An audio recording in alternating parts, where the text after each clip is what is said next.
That brings the total to 11 states. 22% of the country has passed legal tender legislation. So it's very exciting. A lot of wins left and right. The fact that 78% of Americans are living paycheck to paycheck with not $1,000 to their name. Sound money is an economic justice issue, right? I think if people start seeing it that way, um, and people start saving and using and circulating gold and silver because it actually preserves purchasing power. Daniel, thank you so much for being here today at such a really important time in the sound money movement. Can you tell everybody what's going on?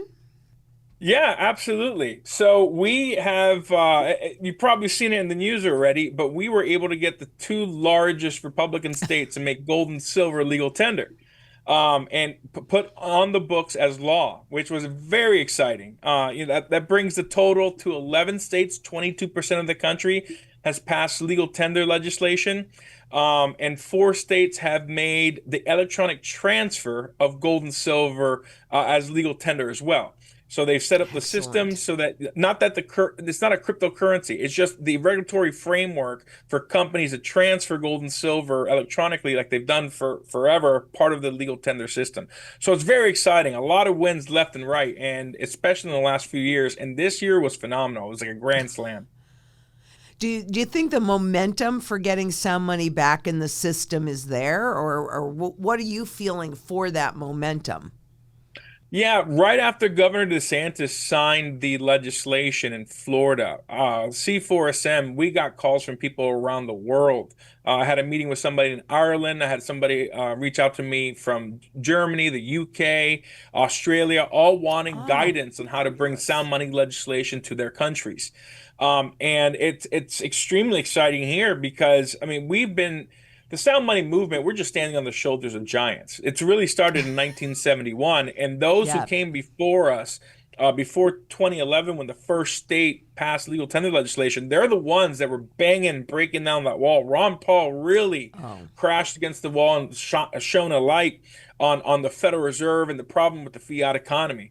So now we are just reaping the rewards of that, and it's also the government did it themselves, right? Like I don't think the sound money movement would be succeeding if they didn't print the currency into oblivion.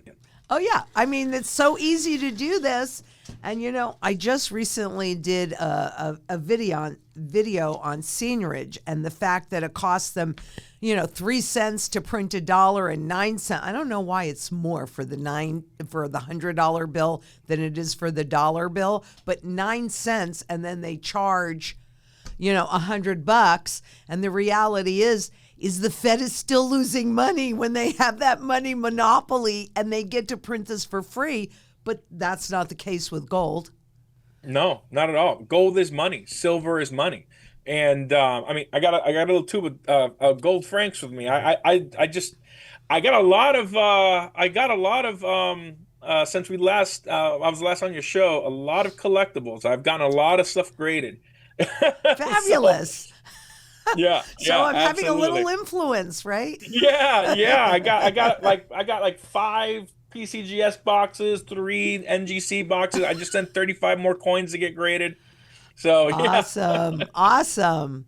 Well, it's exciting to hear, though, that you've got people from around the world that are calling to want to get involved because we have viewers all around the world.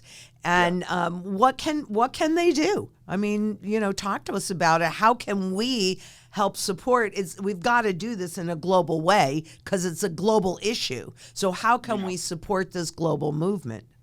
100%. So what I do, like when I talk to the people from Ireland and the UK, I literally sat down with them and told them what like citizen lobbying looks like. First and foremost, the most important thing is relationships. So for anybody Hmm. that has relationships with their members of parliament or whatever your elected representative is called, start there. And then start educating them and sharing with them sound money legislation or what sound money is. Is What right. inform them about the economy, inform them why so many people are struggling. It's because their wealth is being stolen by the printing of their national currency. And if you know a member of parliament that is a gold and silver stacker, which it's a little more difficult in Europe because of the tax regulations, go to them. And once you find one member, then that member can start talking to other members and start building a coalition, start finding like-minded or people. Like we're in the process of Mm-hmm. creating international chapters, so that we can provide the resources for people around the world that want to bring sound money legislation. And then here's a metric that we use in the United States when it comes to reaching out to your elected officials. An email represents about 50 votes, right? Because you took the time and you actually contacted. A phone call's about 100 to 200 votes. A written letter is actually it counts for about 1,000 votes. And I've talked to at least 10 legislators and asked them if you got an email or a written letter, handwritten letter, not typed out, actually handwritten. What are you going to remember most? 9 times out of 10, well, 10 times out of 10. I'm sorry, 10 times out of 10, they said they not only read the letter, they would actually keep the letter and respond. So a handwritten letter is very effective. And then if you go in person to lobby, that represents 5 to 10,000. So if you go to the parliament, or you go to your House of Representatives or federal building, and you lobby, that you represent about 5 to 10,000 people, because you are above the rest. You're one of the few who are actually taking action and being an advocate for your issue. And if you're and by definition, the minute you start advocating for something, you're a lobbyist. You're either a citizen lobbyist or you're a paid lobbyist. Hmm. There's a whole stigma against lobbyists out there, that they work for the larger corporations and are corrupt. No, if you don't, or if you're not a lobbyist pushing your issue as a citizen, or even if you're a paid lobbyist, I'm a paid lobbyist through Citizens for Sound Money, but we're doing it for a good reason. Mm-hmm. Your Mm-hmm. voice isn't heard, because the elected officials, members of parliament, House reps, Senate reps, senators, they have so many special interests that are coming to them, that Yes. if you aren't out there lobbying and pushing your issue and getting it in front of them, and being annoying and just being constant, there's a not a parable. Yeah, I think it is a parable. There's a parable that Jesus talked about a judge and an old widow. That the widow would just keep annoying the judge, and eventually he got fed up and gave her more than what she wanted. Same thing in politics. You should just keep knocking on the door, and just the squeaky wheel gets the oil. It's the same thing in politics. Now So, that's the uh-huh. I'm sorry. I was just going to ask you because still, I mean, as an individual citizen, that still sounds a little daunting. But is there like a very simple roadmap? Is there something in these different states, especially the ones that are trying to get this legislation passed, that somehow we can make it easier for the people that are watching to know how to come in and participate? Because it's one thing Yeah. to hear it, and it's another thing to, to have like a step-by-step path. Yeah. First, if you're in the United States or anywhere in the world, you can contact us by emailing us at support at Citizens for Sound Money, support at Mm-hmm. citizensforsoundmoney.org.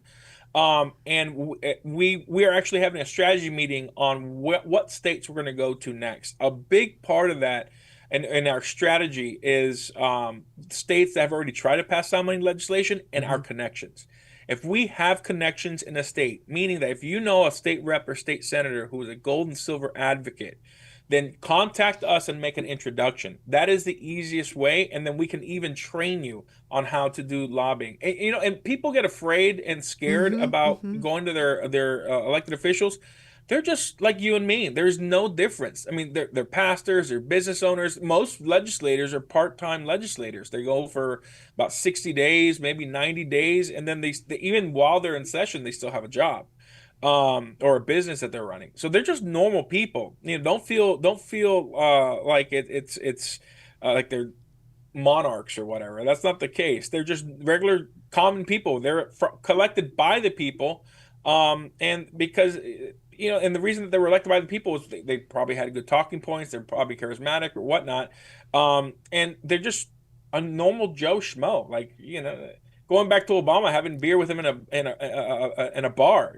Just you can have go have lunch, talk to them. They'll have coffee with you. They're just normal people. So build relationships is key, number one. When you don't have money, I'm talking about the grassroots side. Right. Because we have to do it from both sides, right? From the Yeah. grassroots up and then also from the top down. Am I understanding that correctly? Correct. So after I talked to these people about the grassroots side, the top down side, if you have a wealthy friend who wants to see legislation passed, you can have that person do a fundraiser for a person in leadership, and that is the key. You want to raise funds for leadership in the in the parliament or in your state house, state senate, so forth. So that's usually either the speaker of the house, the senate president, and the governor, or a chair of a committee. So if you know that there's a chair, every state's system is different. So if you know there's a chair or committee who is going to actually listen and get that legislation presented in front of them, have a fundraiser for him. Bring grassroots and bring your friends with money to donate. Or if you are savvy enough, you can open up a state political committee, raise money and give to the elected officials committees. America is because of Citizens United and the large corporations. There's a saying in politics: money is the mother's milk of politics, and that's for getting elected and also passing the laws. And Mm-hmm. those who have the money make the laws. Yeah. So there's two ways. A lot of legislators are persuaded by grassroots pressure, and some aren't. And a lot of those people who aren't persuaded by grassroots pressure are in leadership. But when you combine the grassroots pressure with pressure from special interests, and not even pressure, it's just access. When you give money, what you're doing, you're not buying a vote, you're buying access so that they can listen to you. Because if you give an elected official 5, 10, 25, $50,000, they're not going to ignore you. You just help fund a big portion of their campaign. Hmm. So, the easiest way to go is just go on the website to a local representative or the member of parliament, look up their phone number or email, contact their office. Some legislatures, like in New Hampshire, actually put their cell phone number, call them and talk to them, build a relationship, ask them out to lunch. Ask if for coffee, or just go to the meeting and set up a meeting in their district office or their office at the Capitol, and build that Hmm. relationship. Because it's I've always said since I was in my teens, it's who you know that gets you there. It's what you know that keeps you there. And relationships are key.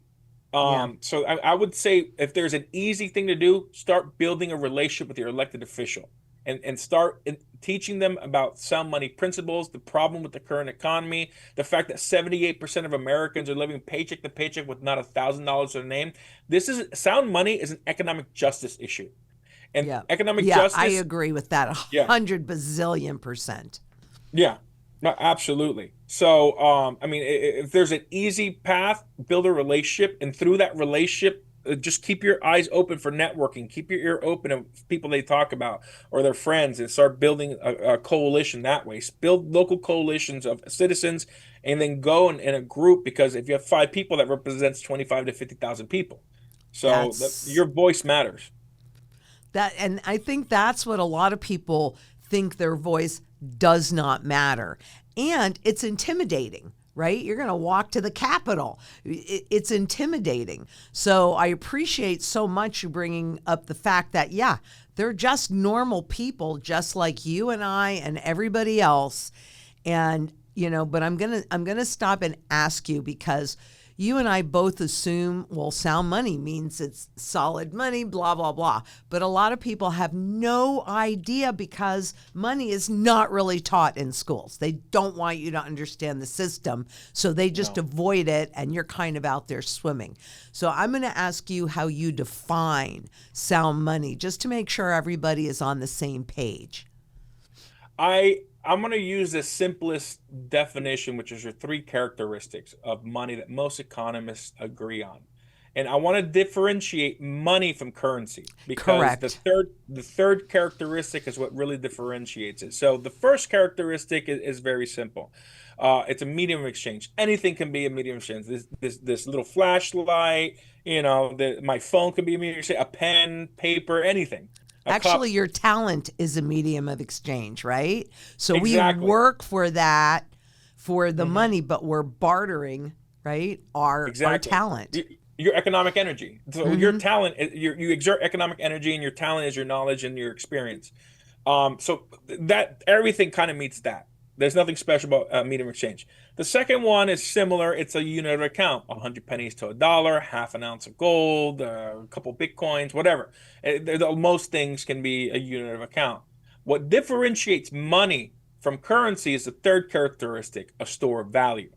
Mm-hmm. And gold and silver is a store of value and has stored value for millennia. It's been money for most of written human history.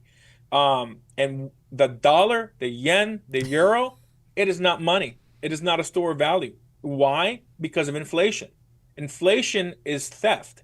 It is the stealing of your time and Mm-hmm. economic energy. Mm-hmm. To explain it simply, think of it this way. The Mona Lisa is priceless. There isn't a price. It's whatever you're willing to pay, right? It's one of a kind. Now, what if you were able to make an exact copy down to the atom, a million copies of the Mona Lisa? Well, now the Mona Lisa is worthless. It's the same thing with the dollar. Mm-hmm. You start off with $1. There's $1. Now you multiply it by two. You just lost 50% of its purchasing power. Multiply it by two again, another 50%, and it keeps decreasing. The larger the monetary supply, the less purchasing power it has. Right. And, And the cheaper, I mean, it costs nothing. I mean, there's a reason why the fundamental value of not just a dollar or a euro, whatever, all of this stuff that government decrees, it's because it really does not cost anything or take any level of effort or a minimal level of energy and effort to create it. And so, yeah, to your point, that just kind of supports it. But really, when you think about what it costs the government to create money, and then when they create that money, then what do? They take on debt with that money that costs nothing. yeah. And then we have to pay interest on that debt that costs them nothing. I mean, is it really any wonder why the money loses value? By design, Yeah. right? Every dollar is backed by a treasury. I mean, and it's impossible to pay off the debt. It's a whole Ponzi scheme because if we Yep. pay off the debt, we're annihilating currency. So let's say we did pay off all 37 trillion. I think it's 37 trillion now. That's 37 a trillion me dollars in too. debt.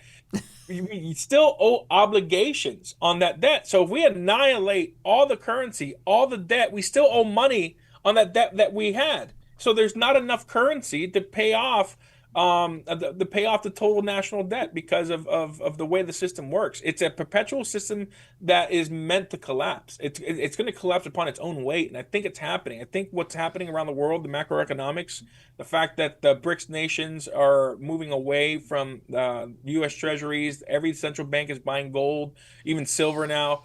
The U.S. has purchased more gold than it has in 30 or 40 years recently. I think a month or two ago. The COMEX contracts came in, the largest order in U.S. Hmm. history. Hmm. I mean, Hmm. there is a movement, and I think maybe I said this on the last time I was on, but the future economy is going to be a digital economy, and it's going to be backed by real world Hmm. assets. It's going to be Hmm. back. I think they're going to back currency with a percentage of gold, silver, real estate, oil, whatever, and yeah, they're digitizing it all. Well, they're digitizing it all. I'm not really sure that that's actually backing as much as it Yeah, is marketing yeah, because it must be redeemable. And that's the biggest challenge, honestly, that I see because I'm looking at the banks who want more collateral for more trading. So by digitizing assets, that gives them a whole lot more collateral, even though they're your assets, but they're not really yours anyway. If you don't hold it, you don't own it. But right. this we need the right kind of legislation in there that if something says that it's actually backed, then it's got to be redeemable in some way. Otherwise, Yep, I mean, how do you hold anybody's toes to the fire? This right. citizens have lost that ability to hold our government toes to the fire once we gave up our ability to convert this stuff into sound money. And I Yeah, wanted to add one more piece to your three legs because there's actually four legs to sound money, and that is a current value so that you are fairly paid for your labor today. And what they're talking about in the new digital system, and I agree with you, that's where we're going. But once that paycheck automatically gets deposited, till we're on the whole other side of this stuff, they're talking about negative rates. And Switzerland is flirting with negative rates again. Yeah. Do you have It's getting bad out there. And the trade war, the tariffs, I mean, it's finally impacting. I mean, Microsoft is laying off 9,000 employees. We just put out an application for a director of operations, and the response was mind-blowing. I haven't checked, but last I checked, we had 161 applicants in less than 10 hours. Wow, Um, we're not there having are that experience here, but I'm glad you're having that experience. Yeah, it's mind blowing because people are being laid off. I mean, I think the jobs report said that there 50,000 jobs or 58,000 jobs were lost last month. I mean, the Fed is looking to cut rates, which is going to decrease the value of the dollar. The dollar's losing strength, and they're going to cut rates. I mean, you got to increase the interest rates to bring back the dollars to annihilate the debt. I mean, I don't know if they know what they're doing. No, they I don't. think the Fed is getting a lot of pressure from the president to cut rates, but that's just going to cause more inflation. Right. Easy money creates more inflation, So, or sorry, easy currency. I always slip from time to time. Well, but that is a form of it is the difference between money and currency. Totally agree with that. Yeah. And it is getting really. I mean, I feel like we got the signal 2 years ago or 3 years ago, 2022, when they started raising rates and they broke that 22-year trend or 44-year trend cycle. But, here's the thing. They always like distance between policy and how it's introduced to the public so that the public doesn't equate one with the other. And people will always say, so I'm sure you've heard this a million times, and how do you counter this? Oh, you've been talking about the same thing for years and years and years. Because these things don't happen quickly. But how do you respond when people go, oh, yeah, Daniel, you've been talking about this forever? Yeah, well, I mean, I've actually been in the hard money side for about 2.5 years. But I think that's an interesting question. I I live, breathe, and eat this, so I'm always talking to people about this, and I don't really get that kind of response. I get more like, really? Is that how that really works? I guess if I'm in it long enough, people are going to be like, "Hey, you say the same thing over and Yeah, over." they But say that to me all the time. Well, that's yeah, because these things don't happen quickly. They yeah, happen over a long period of time so that you and I, the public, does not realize what's happening and therefore does not take action against it. But I'm feeling like this is, and I actually want your opinion on this. I feel like this is our opportunity to get sound money back in the system on a global basis, but it has to be redeemable, and then oh, the citizens have their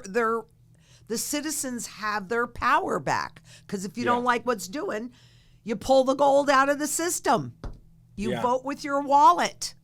And it has to be redeemable for reasonable amounts because you have Tether Gold, you have Pax G, but those are 400-ounce gold bars. That's like $1.2 million. That's not usable. To me, that's not usable. Right. Kinesis is redeemable at 100 grams. That's more reasonable Mm-hmm. of gold and 20 ounces of silver through the redemption process. And you can just pay and buy bullion on their bullion store with their tokens. So that's another way to redeem your digital tokens. Alpine Gold, you can redeem, gold backs, or you can redeem U.S. Eagles or Buffaloes or Silver Eagles. So if you want an electronic system, it has to be redeemable for the common person who doesn't have all that money or wealth that they can pull it out in. So that's Well, why I primarily use Alpine Gold, and I use whatchamacallit, Kinesis, and I have some money in Glint as well because their thresholds are lower, and I believe those are the systems where it should the redeemability at lower thresholds are, I think, a better use case than some of the currencies that are going to be coming out because think some countries are going to be using satellite technology to scan the earth, estimate how much gold is in the ground, and then create tokens on ownership of stuff that hasn't been pulled out. You haven't exerted the economic energy to pull it out, refine it, and turn it from doré bars to gold and silver bars or coins. Like there's a whole process, and I think and then that will be inflationary too, right? The whole point of sound money is it takes effort, money, a lot of energy and capital to pull out from the earth and make it into gold and silver. If you're just going to simply scan the earth and inflate the gold supply and making digital tokens, I mean, what's the point? It's not even redeemable. Like I could lie. If I was a government, I'd lie about a scan and say there's more gold in the earth than there is. Right. So it's kind of crazy. I think it's important to differentiate different types of asset-backed digital currencies, ABDCs, kind of contrary to CBDCs. We've toyed, yeah. I mean, I mean, truthfully, I'm seeing a system that is designed to take us deeper into the rabbit hole. So how much do you know historically about confiscation? Because you really did allude to it, and how the inflation is a confiscation of your work and wealth, which 100% it is. It is absolutely, they call it inflation, but that's really confiscation. They just name things differently. It's theft. Yeah. Right. And historically, gold has been confiscated 3 times in this country, in the U.S. Yeah. Okay. Yep. So I know everything is cheaper and blah, blah, blah, blah, blah to buy bullion. But personally, having been around when the confiscation was in force, Yeah. I do believe that a lot of these manipulations could be used as a form of confiscation where, the ETFs, right? Yeah. People think they're buying gold when they're buying an ETF. They're not. They're buying a contract, right? They can't redeem it really. So great with those private corporations. I think that is a step in the right direction. Correct. But how vulnerable do you feel that bullion could be? Or what do you think the chances of an overt confiscation could be? Because we've got that strong historic precedence here, and we've got current precedence for it on a global basis. Yeah, I think that's an interesting, it's definitely a concern. Missouri has anti-confiscation language in their legislation, meaning that you can't confiscate any gold or silver without due process. I think Texas has some similar language. I think we tried to get it in Florida, but it was a little too much of a push. So I think to protect from confiscation, whether it's the digital or physical side of bullion, the states have the authority. They have broad authority over monetary policy within their jurisdictions. So they can even prevent the federal government from confiscating without going through a state court to confiscate gold and silver. So there are things states can do to try to prevent the federal government from confiscating gold and silver. Is it possible? Listen, the government is the only entity that can coerce you with a gun to force you to do something legally. So they can legally, it's called legal theft. Frederick Bastiat in The Law talks about that. If you have never read The Law by Frederick Bastiat, very short read. It's a French philosopher, economist. It's a great job. I think it's like a primer for libertarians to read. But is it possible? Yeah, it's definitely possible. The government can do whatever they want with a gun. So if they want to confiscate, they can confiscate. So nothing's going to stop that. Now on the digital side, they can even go into companies and send the military to private vaults. So that's why in all our legislation, those vaults have to be insured. Many of these vaults are insured by Lloyd's in London. They will actually replace any gold that's stolen. But now if it's confiscated, an illegal confiscation, there's questions. Yeah, this issue is far from clean or clear. And I always personally like to set things up. What if I'm right? And what if I'm wrong? And if I can do something that does not matter if I'm right or wrong.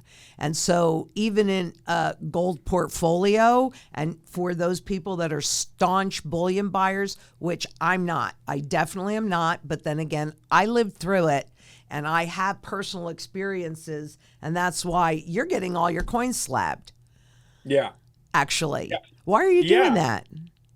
Well, That's part of interesting. it is my side business is a bullion dealer, and there's just higher margins. But the other part is I have collections, and I want to protect them, and there's a higher value, and plus they're collectible. Collectibles and jewelry were exempt from confiscation. Like I have, I don't know, maybe an ounce or two of gold I'm wearing. That's why. What's the famous actress's name? She always wore like 100 grand worth of jewelry. Oh, I didn't know What that. what's her name? She was in the 50s and 60s. I forget. Elizabeth Taylor? Yes, Elizabeth Taylor. She Elizabeth, loved her jewelry, and so do I. Yeah. yeah, jewelry, it isn't confiscated. And there's companies out there that sell 24 karat, 22 karat jewelry for that purpose, for bullion in case you need to leave the country. And I think numismatics are great as well. They collectible, if they're categorized as collectible, they weren't confiscated. So are you slabbing new stuff? No, Morgan dollars. Oh, you're okay. So you're slabbing the old stuff that you have. Okay. I just wasn't really clear because mostly you've talked about bullion. And so that's why I question that. For me, bullion is everything, and then you have different categories under bullion. But okay. Yeah, No. collectibles, pre-30, yeah. Yes, I would not. I would definitely not think about it like that. Just like even though this is a raw pre-33 coin, which for me is just emergency, right? I mean, it was used in circulation. It doesn't, but it's it's roughly an ounce of gold. This to me is where the lion's share of my wealth is, for sure. Yeah, without a doubt. So. And I like buying raw coins because you can get them at a discount, and once you slab them and you get them graded, it could increase the value by as much as a few 100% too. So if you buy a uncirculated coin and so forth, I mean, this tube of gold francs, I like gold francs because they're 90% gold. They're fractional. I think gold is going to skyrocket because the dollar's losing value, and I think fractional gold is kind of just a smart play if you need to spend it or use it versus a whole ounce. That's just my strategy. No. Well, our strategy here at Zang Enterprises is very layered. So that does actually include some cash. It can actually include some glint and kinesis and some fractional. But, this is, for me, this is the barterable gold. This happens to be a rooster, but I have a bunch of francs too. Pre-48, you can't do the ones after 48 because they print it. That's new stuff. It's not the old stuff. So, okay, good. I'm glad we're kind of on the same page with that. Yeah, go ahead. No, you were going to say. I was going to say, I in the last few months, I've really got, because I took the American Numismatic Association's diploma program, and it just really deepened my understanding on numismatics and money and slabbing and understanding that whole side of money, the history of money.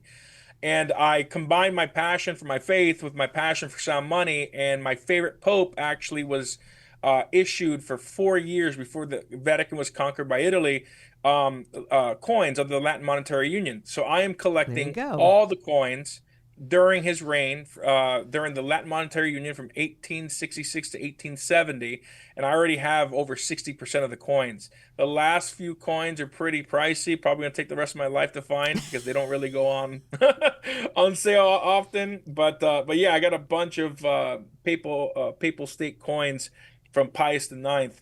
And right now, NGC, I'm #1 in the world for the registry on that coin set. So you're going in the right direction. I definitely, because honestly, I was 10 years old and my uncle, as an antique dealer, would go into these houses, very, wealthy houses, and they would go, oh, well, we have these gold coins. And so he accumulated at least 3,000 ounces of gold, raw gold, in 1964, when it was illegal to hold more than 5 ounces of gold any other way. So that had a huge, I didn't realize it at the time because I was only 10. But that has really had a huge, huge impact on me and how these pieces work as we're going through this transition. Yeah, absolutely. And because of my family background, the communist government confiscated everything, and then replaced their gold coins with base metals, and every government did that eventually. But Can you talk a little bit more about that, Daniel? yeah. So my family fled Cuba, and I've been saying, I've been doing a lot of interviews. My family's been watching, and they've been correcting me. So and now I got to update my Good. story. I used to say they left in 1965, but they actually left in 1967. And the reason they left was my family had businesses, they had land and assets, and communism, they confiscate everything for the people. And then they started rationing food and all necessities. And my grandfather paid off the butcher to get some extra meat. And I don't know if you know this, but every communist state has a communist informant on every street and every floor on condominiums to report any violations of the party rules or the government rules. Well, the communist informant on my mother and my grandfather's street found out, reported him, and arrested him for buying extra meat rations. The minute he got out of jail, my grandfather was like, "We got to go. Pack. We got a visa. Let's go to America." Well, when they got to Havana, they confiscated everything except for the clothes on their back, Oh, you're and giving they me came here chills. with nothing. And if it wasn't for friends and family, my family would have been on the streets. Well, they stayed in a small little studio apartment. My grandfather had a construction business in Cuba, so he scrounged up some money, bought a pickup truck, and started contracting with some cement companies and construction companies. He started off pouring cement in Miami. And to survive, they would go to the grocery store, buy pies, cut it up. He sell it to his contractors and his workers. Eventually, because of the opportunities America provided my family, my grandfather worked his tail off, built a construction company, sold it in the 80s, retired in his 50s, and left my family an inheritance. So I'm extremely grateful for the opportunities that America provided my family, and I dedicated my life at the age of 16 to prevent what happened to my family's country from happening to my country, and that's why I've been in politics since 16. I mean, I've taken a sabbatical. I got into finance. I was a stockbroker, insurance agent, became a blockchain consultant and crypto miner in 2000 or 2001, 2020, sorry, 2020, 2021. Um, but that right there, and the fact that my family would say the Cuban peso was worth more than the dollar at the time because it was all backed by gold, uh, and that really impacted me. And then my grandfather being very frugal, he had gold, he had silver. I didn't know anything about it. I mean, even it's been a long time, so I remember when he passed away. It was passed down. I think my family liquidated it. I wish they didn't. But most of my family, except for like my mom and my dad's side, most of my family doesn't believe in a sound money economy. It's interesting Thanksgiving, and they're sick and tired of hearing me. I gave him all Morgan dollars for Christmas this year with a whole explanation and I gave him silver certificates and gold certificates explaining this is what you would have gotten back then. This is what it's worth now.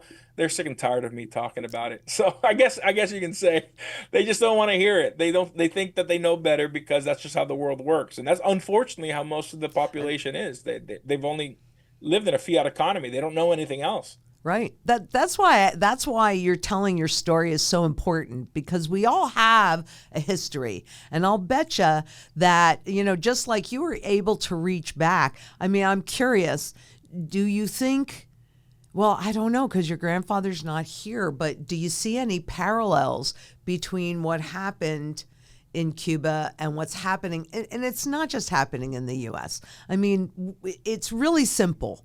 We are at the end of this fiat money life cycle, and we Yeah. have to transition into a new system. Now, Yeah. this is the opportunity that we have on a global basis to actually get gold and silver back in the system. And I Yeah. and I applaud you and I'm learning a lot from you being, sitting on the board of the Sound Money movement. But this is our opportunity. I mean, I think if we don't get it in the system in this go round, then I don't think we get it in for your children, my children, everybody's children. Yeah, I think, I agree. I think that we're primed right now. I think the fact that 78% of Americans are struggling, people know there's a problem, and we're finalizing our first module for the Sound Money movement.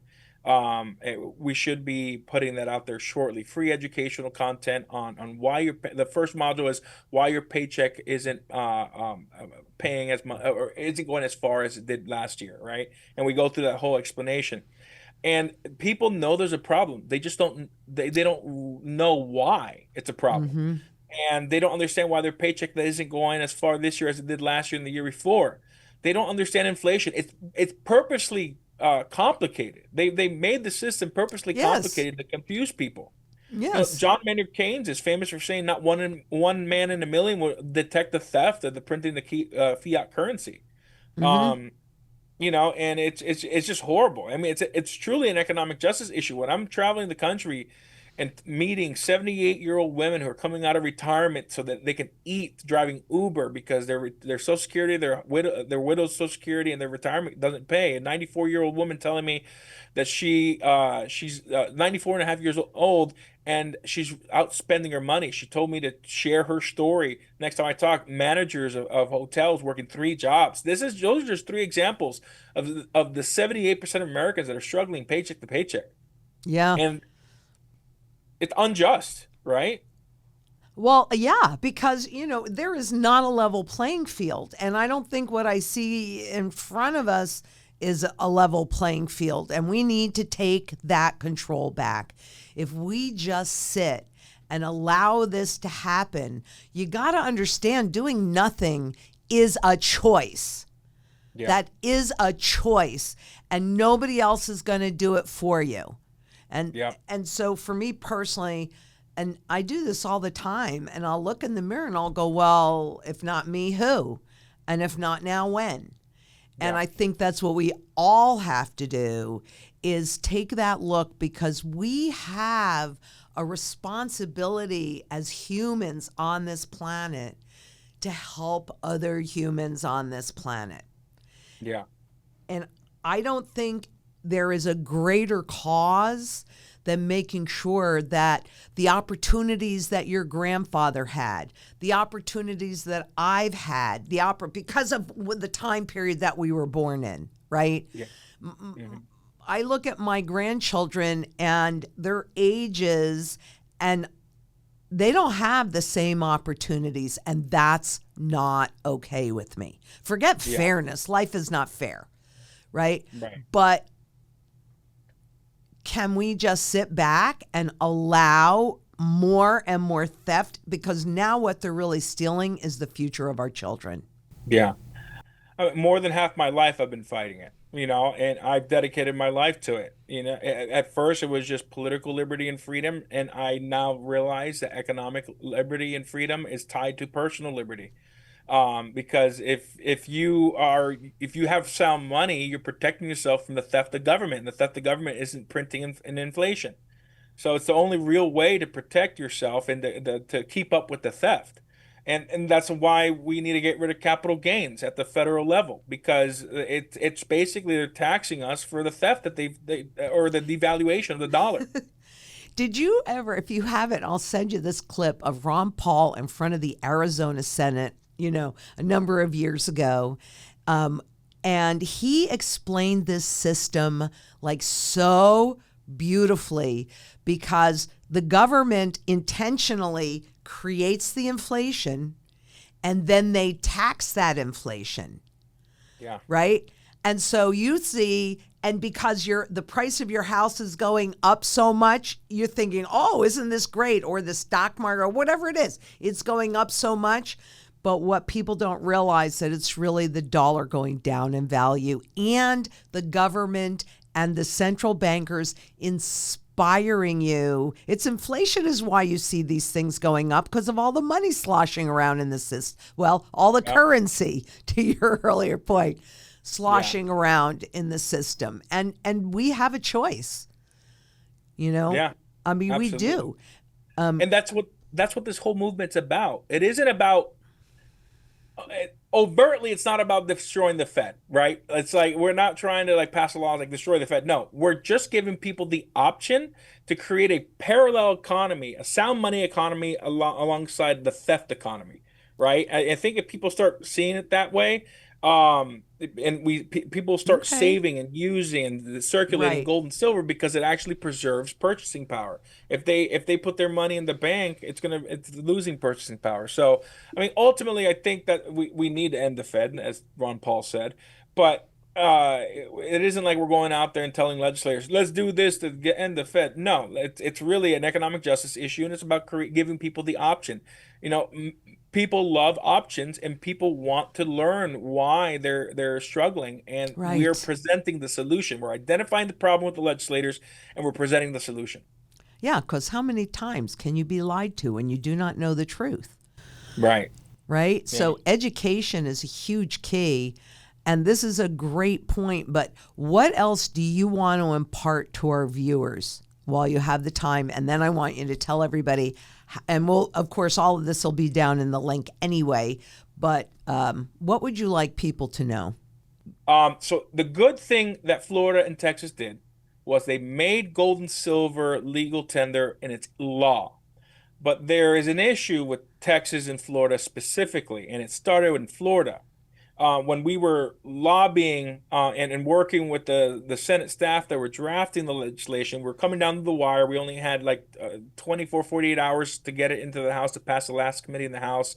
So we got it out, and they added a provision. It was sent to the House, they passed it in the House, and we noticed a provision that Larry Hilton and I were we asked ourselves, well, where did this come from? It came out of nowhere. It was just added. It wasn't discussed. We had meetings with the Office of Financial Regulations.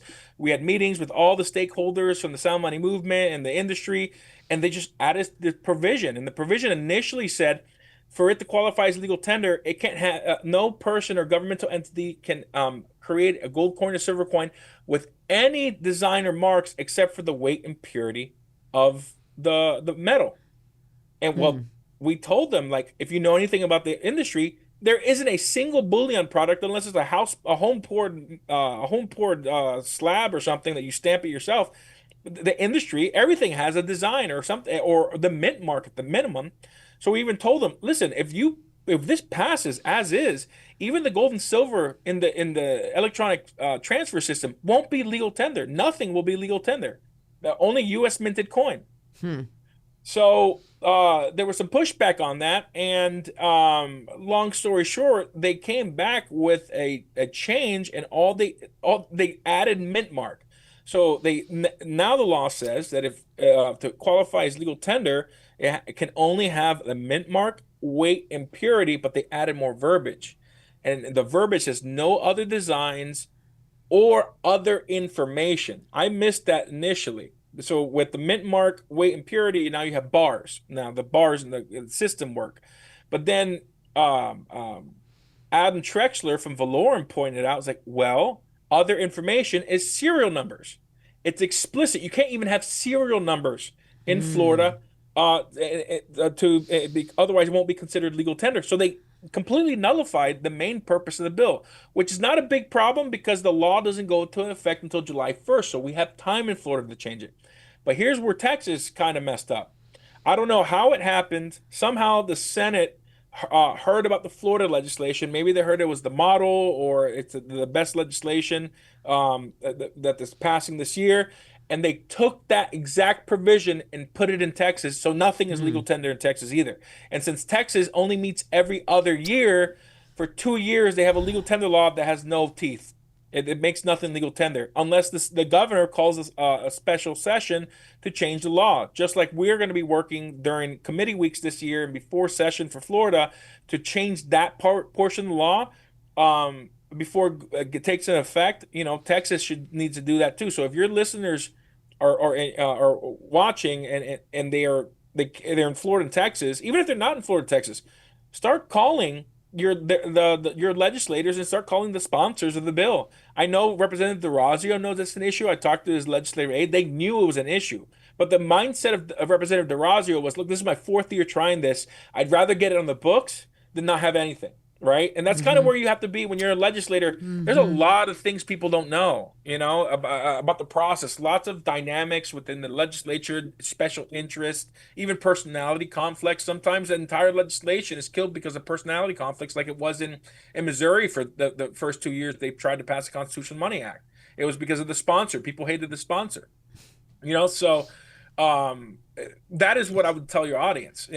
It's great we have it in the books. That means it's law, Right. but we need to amend the law to fix it. So call your representative, call Representative Doug Banks in Florida, Senator Rodriguez, let them know that the bill that they sponsored effectively does nothing. Nothing's legal tender. We need to get it fixed.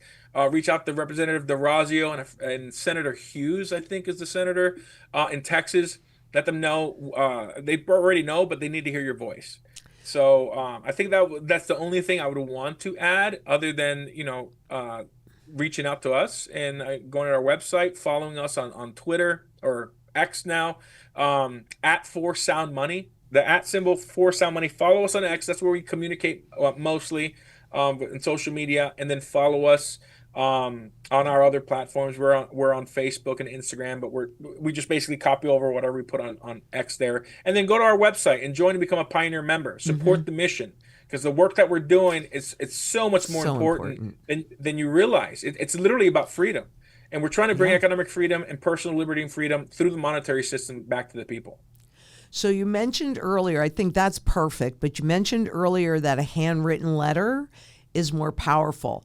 So Yes. do you have some, or do you have one maybe on your website or something like that somebody can go on if they don't know what to say? Here's what you say, and then they can just write it out and mail it in.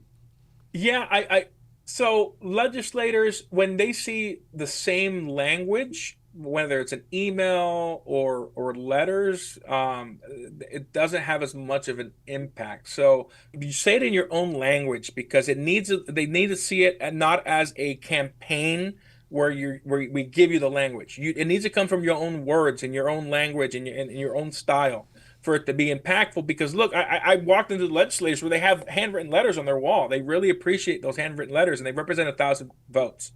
So, and if you're close to your representative, Go just there. visit them at the district office. Yeah, That exactly.